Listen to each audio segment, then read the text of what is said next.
حدیث نبوی۔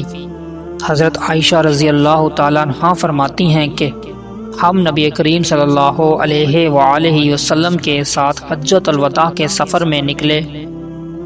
ہم میں سے بعض نے عمرے کا احرام باندھا اور بعض نے حج کا۔ پھر ہم مکہ آئے اور حضرت صلی اللہ علیہ وآلہ وسلم نے فرمایا کہ جس نے عمرے کا احرام باندھا ہو اور ہدی ساتھ نہ لایا ہو تو وہ حلال ہو جائے، اور جس نے عمرے کا احرام باندھا ہو اور وہ ہدی بھی ساتھ لایا ہو تو وہ ہدی کی قربانی سے پہلے حلال نہ ہوگا، اور جس نے حج کا احرام باندھا ہو تو اسے حج پورا کرنا چاہیے۔ عائشہ رضی اللہ تعالیٰ عنہ نے کہا کہ میں حائضہ ہو گئی اور عرفہ کا دن آ گیا۔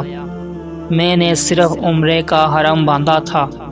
مجھے نبی کریم صلی اللہ علیہ وآلہ وسلم نے حکم دیا کہ میں اپنا سر کھول لوں، کنگھا کر لوں اور حج کا احرام باندھ لوں اور عمرہ چھوڑ دوں۔ میں نے ایسا ہی کیا اور اپنا حج پورا کر لیا۔ پھر میرے ساتھ حضرت صلی اللہ علیہ وآلہ وسلم نے عبداللہ عبد الرحمن بن ابی بکر کو بھیجا اور مجھے سے فرمایا کہ میں اپنے چھوڑے ہوئے عمرے کے عوض تعینیم سے دوسرا عمرہ کروں۔ صحیح بخاری حدیث نمبر 319۔